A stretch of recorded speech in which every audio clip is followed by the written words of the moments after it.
So coming up, some pointers as a way to level up your self-presentation as prospective employees pitching to prospective employers. But this isn't a step-by-step guide to effective CV writing. After all, there is not one magic formula or format. More so, it's about telling your own story.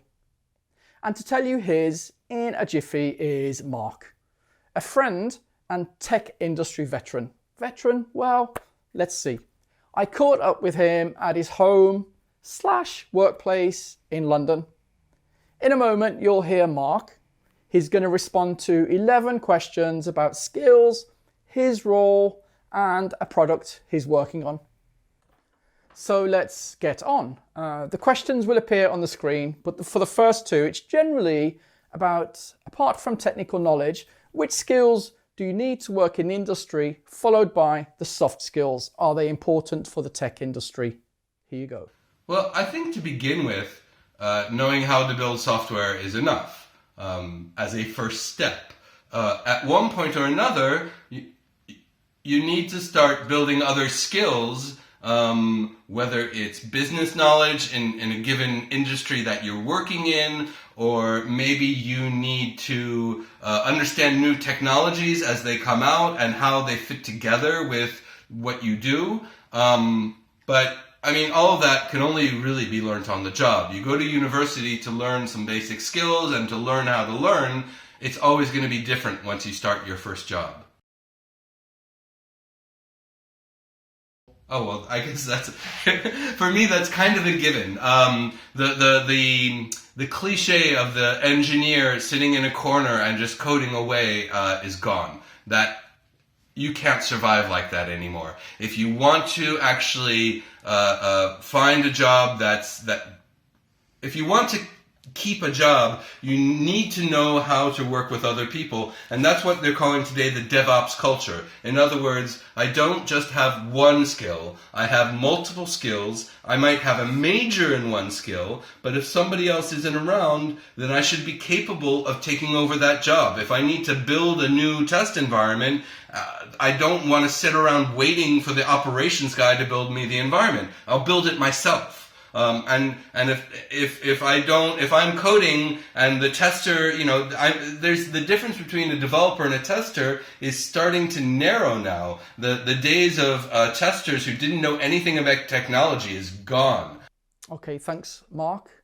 And that followed directly about asking Mark more about himself, to just tell us about his career path, and then in the industry, what are some of the business issues he deals with? Hi, my name is Mark Chassie, and I'm American, but I've lived and worked in Europe for the last 25, 30 years, in France and in England mainly. I'm a product manager for a startup here in London right now. I've been working for the company Left Shift for the last 6 years. I came in as a consultant. I began as a developer, and after a few years working in programming, I moved into testing, and then testing automation, managing testers, and so basically for the last 15 to 20 years, I've been working in everything that's related to testing.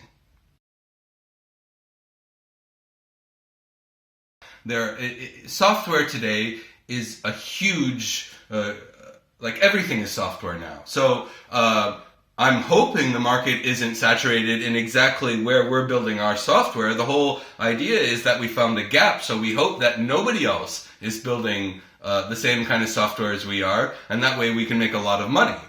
In other parts of IT, there's literally dozens of software programs that do the same thing, and a lot of them are free. Open source is huge today. So, and as things become more well-known, and there's more competitors, that tends to go open source, and so the money's no longer in selling the software, but in the consulting services that go with it. So that was something more personal about Mark's story. So for the next couple, it was more about recruitment, like what kind of hard skill set makes somebody actually employable, and maybe how useful are printed CVs even when sent as PDF attachments. What do you think?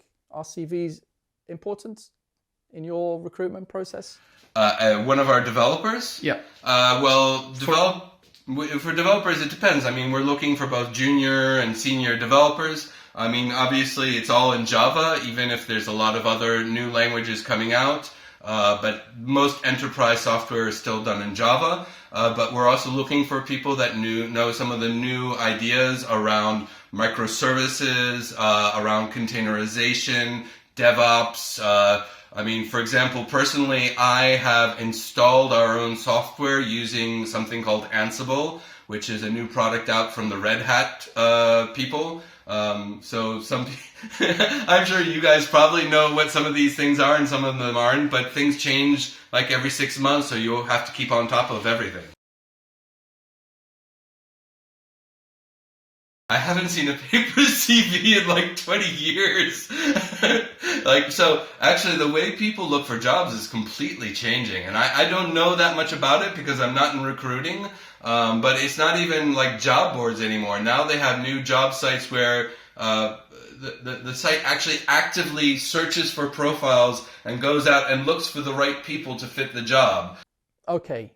Then the conversation moved towards the startup called Left Shift, who he was working with at that time. They moved into software development away from consultancy. I asked him why, and then who is in the actual team, and what kind of job, what kind of tasks does he do daily in his work. We switched from pure consulting to software development because we found a gap in the market and we decided to build that piece of software. There are 5 people in the development team. That's 4 programmers plus the head of development. And then I'm the product manager for that piece of software. So actually today I spend some time in the London offices with the development team, making sure that the product comes out the way we think it should. But then I spend a lot of time traveling around the United States, doing proof of concepts, doing sales meetings, doing conferences, and doing enablements with partners. Yes, and how do you explain software that you have worked on or developed? I asked him for the next point, what's the function of Orson, their software, and to give us an example. So our software helps you build better software by defining the data variations which represent the functional coverage of what your system does. Yeah, so the best way to look at it is, for example, you may have an app on your phone which allows you to make payments. You also might have an app on your laptop which allows you to make payments as well. But the rules which allow you to make payments on your phone or on your laptop are not the same. Also, if you make a payment in euros or you make a payment in euros to dollars, the rules are not the same. And so our software helps you define all of those data points and define business rules to connect those data points, and that allows you to define everything that is possible and so everything that needs to be tested. So there you've heard Mark's story, his tech pathway. So what's your own story, your tech pathway, your pathway into this industry? What are your strengths? Are there any project or technical challenges you have faced that make you stand out? All right. Anyway, bye-bye.